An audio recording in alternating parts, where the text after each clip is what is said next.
Gawad, ano ba masasabi mo doon sa nabasa kong comment?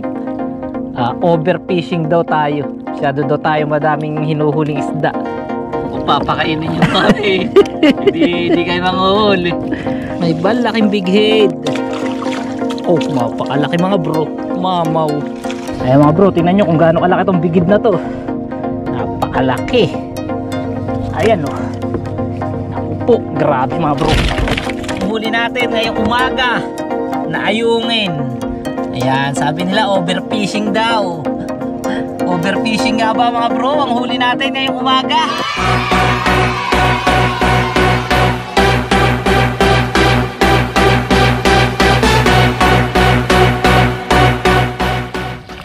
Kagawad, good morning. Good morning mga bro. Ayan, umagang blessing tayo mga bro. Weather check. Ayan, ang gandang umaga ng Talim Island. Napakagandang tanawin mula dito sa laot mga bro. Yo, what's up? Good morning sa inyong lahat mga bro. Mapagpalang umaga sa ating lahat at punong-puno ng pagpapala sa ating lahat. Kumusta kayo lahat? Sana nasa mabuti kayong kalagayan mga bro, saan man tayo naroroon, at lagi tayong magpasalamat sa mga biyayang ating natatanggap. So ngayong umaga mga bro ay nagpaumaga na tayo ng ating pangingisda dahil merong darating sa ating bisita na umorder sa ating ng mga isda. Ayungin, big head, tilapia, papadala natin siya. Yun nga lang, medyo hindi nakisama ang panahon. Kalma naman, ayan, kung mapapansin nyo, kalma ang lawa. Kaso hindi nakisama ang panahon nga, hindi dahil sa kalma ang lawa, kundi dahil sa dami na nagkalat na water lily at ang hirap mag-ayungin. Kaya kanina alas 3 na rin tayo nakapangalat, nakapaglatag ng lambat. At yun, inaalalayan na lang natin yung mga dumadating na water lily kasi kailangan natin matanggal sa lambat. Ay mahirap na dahil baka masira yung ating lambat at matabunan ng maraming water lily. At ngayon nga, may huli na tayo. Sinamsam na natin yung iba natin lambat. Ayan. Tapos ang huli natin, pakita natin mga bro. Ayan o. So yan, may huli na tayo. So siguro mga 2 kilo, 3 kilo na. 2 kilo, ganyan. Madami-dami na rin. At si Kagawad, nanananggal na. So mga bro, kung mapapansin nyo doon, ay sobrang daming water lily. At papunta sa atin ang hangin, habagat. Kaya kinakailangan, hindi na natin yan papaabutin sa ating lambat. Dahil syempre, baka masira mga bro. Kailangan natin samsamin siya. No? So yun, tara. Samahan nyo kami sa video na to mga bro. Let's go! Mga bro, tanggalin na natin. Ito yung luma natin na lambat mga bro. Malakas talagang humuli tong ating lumang lambat dahil maliliit ang huli nito eh. Tingin ko naman makakasapat yung ating isda dun sa ipapadala natin na na mga isda sa darating natin na bisita. Subscriber din natin yan mga bro. Ayan. Shoutout mo na ako. Maliwanag ba? Ayan si Kagawad, may shoutout daw. Ayan, shoutout po sa sa lahat ng parents na umattend sa sa PTA meeting diyan sa Kasili, sa aming barangay Kasili, Barrio School. Ayan, shoutout po sa principal namin kay Ma'am Doktora De La Cruz at kay Doktora Dolores De La Cruz. Ayan, saka mga guro ng Kasili Barrio School. Ayan, so nagbotohan ng PTA. Ayan, pamuno ng PTA. Awa ng Diyos, naging presidente tayo. PTA president. Ayan, PTA president tayo. At sana supportan tayo ng mga magulang ng Kasili Barrio School. Ayan, shoutout po sa inyo lahat. Ayun.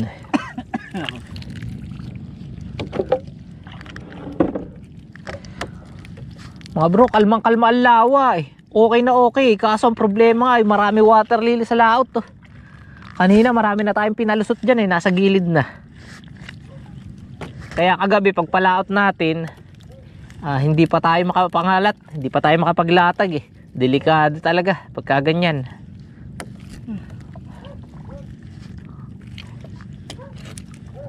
Tatanggalan muna natin ang ayungin mga bro, tapos pagka yung aabutin tayo ng maraming water lily, sasamsamin na natin para hindi malagyan yung ating lambat na. Tingin ko naman di tayo aabutan kasi mahina naman yung hangin mga bro eh. Kalma. Matagal ipadpad yan dito. Ayun, napakarami.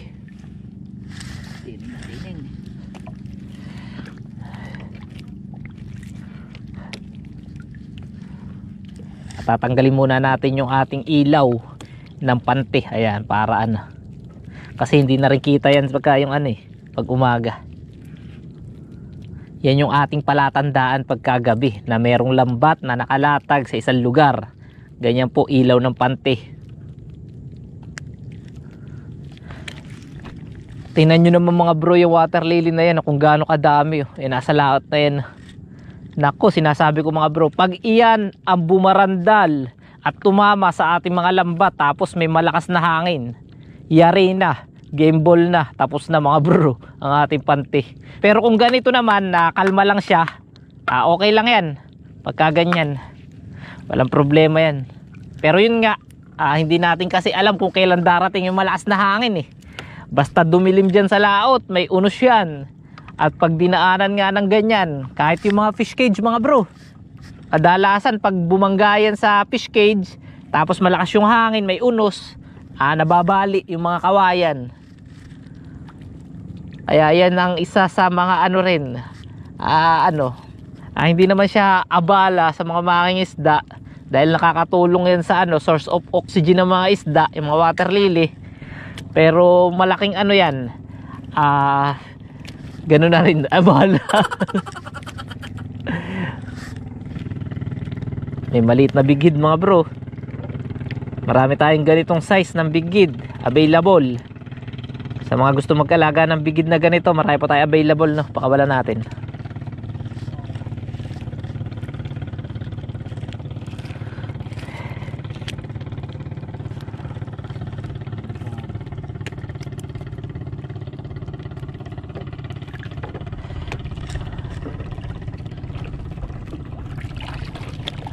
May huli tayong bangos. Ito si Milya ng bangos.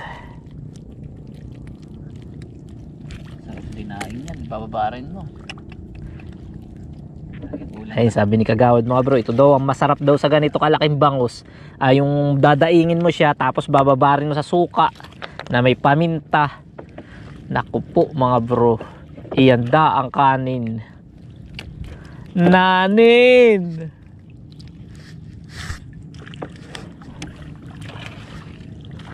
Ako, mabaho mga bro. Nakalimutan ko to kahapon.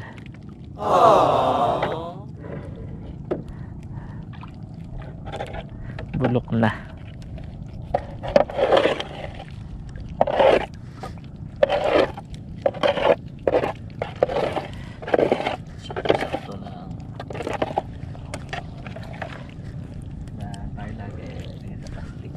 Andito na tayo mga bro sa bago natin lambat. Ayan mapapansin nyo yung mga huli. Medyo malaki talaga at magaspang doon sa dati natin na na lambat na hinuhuling ayungin. Maganda ng kapit natin mga bro. Talagang mga ayungin dito malalaki. Kasi medyo malaki rin ng nito matay. Ayan sarap hawakan. Oops, huli bangos. Balit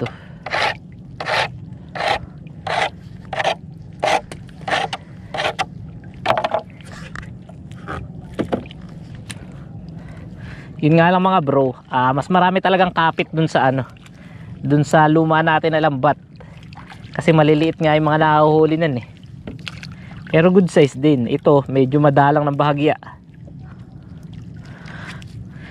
Malalaki naman.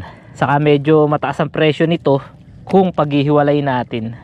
Kagawad, ano ba masasabi mo doon sa nabasa kong comment? Overfishing daw tayo. Masyado daw tayo madaming hinuhuling isda. Kung papakainin nyo kami, hindi kayo manghuhuli. Hindi naman overfishing yan kasi natural lang sa isla dito na humuli ng marami. Tsaka magkano lang naman ang kinikita natin dyan mga bro, kahit marami ang huli natin, sobrang baba naman ang presyo. Para din iyon sa mga sa mga taga dyan sa Kabayanan, diba? Minsan lang magmura ang isda dito sa Lawa ng Laguna Lake, diba? Di syempre mabibili nyo rin yun ng mura dyan sa sa Kabayanan. Tayo po mga bro, hindi po tayo overfishing. Inaano lang po natin, sinasamantala lang po natin yung season. Kasi pagdating na naman ng taglamig ng November, ay talagang wala na naman mahuhuli, mahirap na naman ang hulihin. Ayan mga bro. Yung last upload natin, kumita tayo ng 500 500 pesos. tapos meron pa sa lako. Meron pa sa lako. Pagpalagan din mga 700. Tatlo po kami naghahati noon mga bro. Magkano lang kinikita namin sa araw-araw? Maliit ng kinikita natin mga bro. Talagang yung mga ano lang, kita lang ng mga pangkaraniwang mangingisda dito sa lawa ng Laguna Lake. 200 to 250. Kasi dito mga bro, sa Laguna Lake, kahit maliit ang kitain ng mangingisda, kasi nakakalibre ka naman na maghapon na ulam eh. Kaya kumbaga okay na rin kahit medyo maliit yung kitain mo dito. Okay lang sana kung puro ulam ang kakainin natin. Ay kaso kailangan din natin ng bigas mga bro. Kailangan natin bumili ng bigas. Diba? Ay kung hindi lang natin kailangan kumain mga bro, talaga hindi na rin tayo mamamanti. Ilang mga bro, hindi po tayo overfishing. Yan mga bro, tapos na tayo na manamsam ng ating pang-ayungin. At ngayon naman ay mag-aalsa naman tayo ng Skylab para makakuha tayo doon ng tilapia at saka ng big head. So pakita ko sa inyo yung huli natin mga bro. At talagang madami din. Ayan. Pero hindi overfishing na sinasabi nila. So tama-tama lang para sa huli natin ngayong umaga na. So pakita ko sa inyo. Ayan mga bro, ang huli natin ngayong umaga na ayungin. Ayan, sabi nila overfishing daw. Overfishing nga ba mga bro ang huli natin ngayong umaga? Ayan, ang dami po. Meron din po mga bangus na maliliit. Ayan, tas mga ayungin. Ganda ng ayungin natin mga bro. So kuha lang tayo ng plastic kasi nakalimutan natin yung ating yung ating box na lagayan. So tara. Ayan, sa plastic mga bro, hugasan muna natin.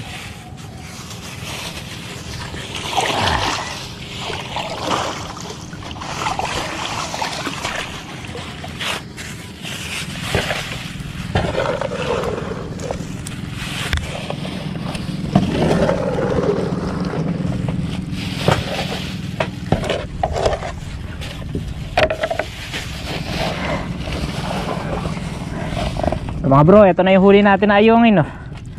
So siguro mga 6 na kilo. Dami rin. So yun, mag-aalsa na tayo ng Skylab mga bro. Tara.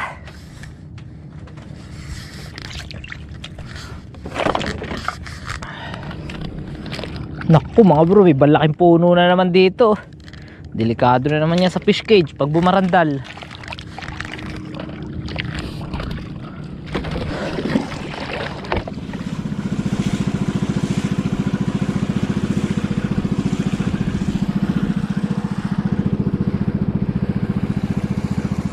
Yan mga bro, narito na tayo sa ating Skylab.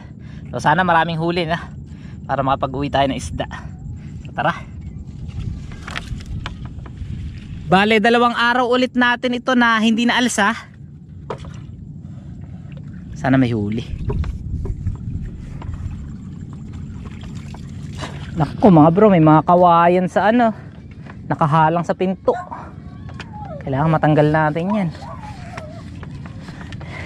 Humahalang kasi yun sa pinakang pinto niya mga bro, kaya kailangan matanggal natin yung mga kawayan na ganyan.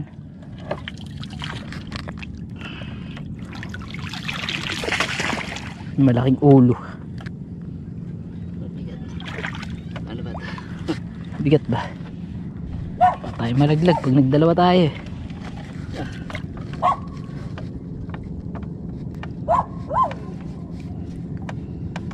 Kaya na dyan. Talihan mo kaya. Busalan mo, busalan mo.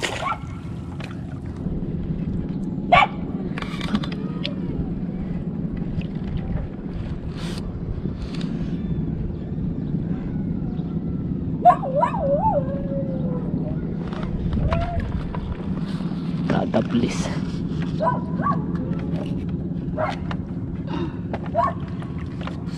Babaw pala eh.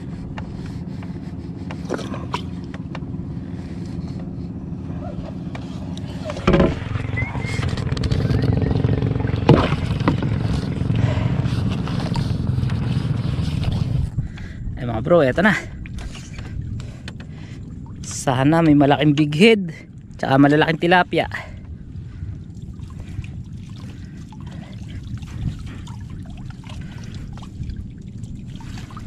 Yun, may isang bigid na o nakita.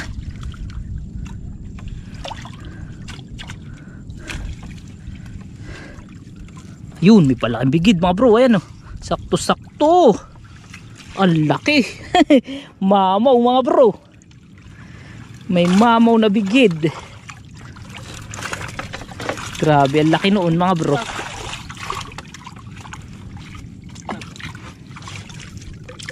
May nagbugan ng tilapia mga bro. Ayan.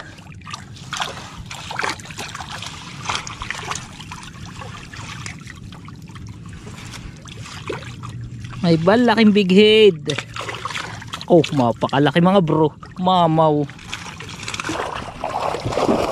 Ako po, napakalaki.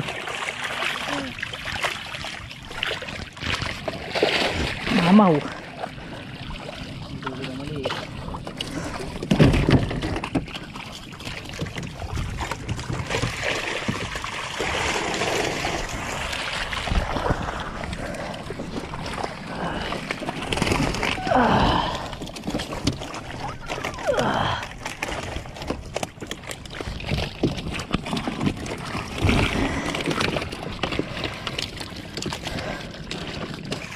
Punta ka na dun sa unahan.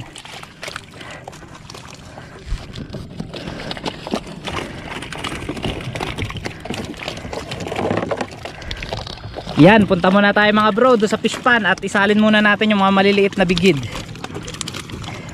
So siguro isa lang bigid ang kukuhanin natin, yung pinakamalaki lang.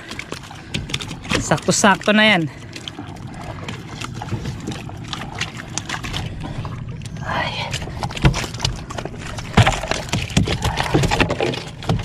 Ito natin sa fish pan yung mga bigid.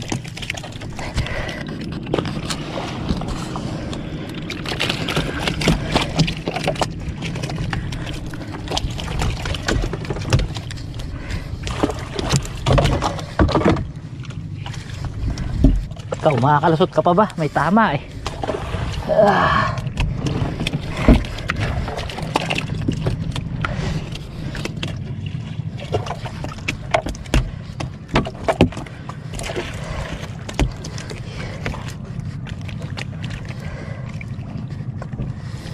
Maliliit na tilapia mga bro, ilalagay na rin natin sa fish pan.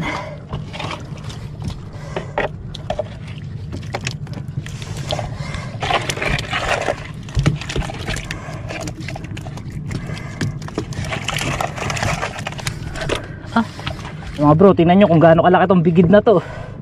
Napakalaki. Ayan. Naku po, grabe mga bro. Kataba pa. Itiman. Mga bro, babalik na natin yung ating Skylab para makahuli ulit.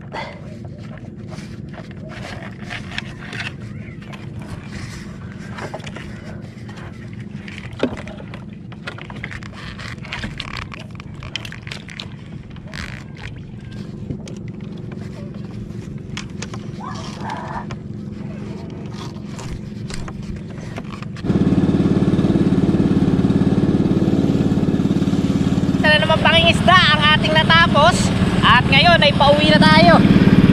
So yan, marami rin tayong huli. Buti na lang nakahuli tayo ng isang mamaw na big head dahil yun nga ay order sa atin ng taga Taytay. Isa rin natin subscriber at pupunta siya mamaya dyan para kunin yung mga isda na in-order niya. Tapos marami rin tayong huling ayungin at meron din tilapia.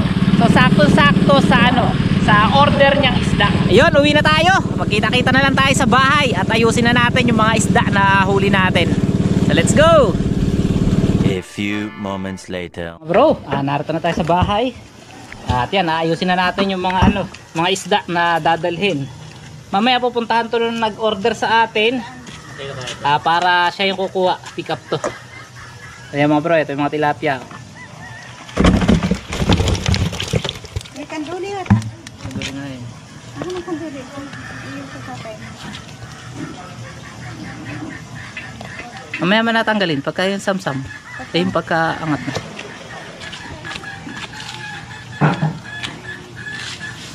Nako, 9 na kilo pala yan. 10. Ay, yung big head, na kilo ba? Bro, hindi natin naipakita sa video yung big head. 4.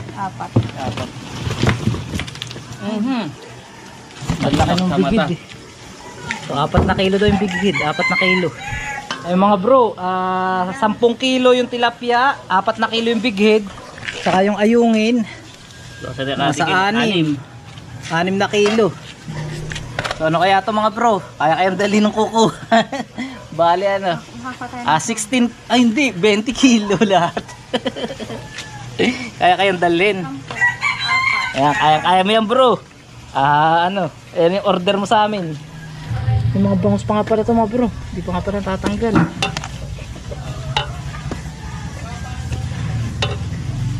Bababad natin.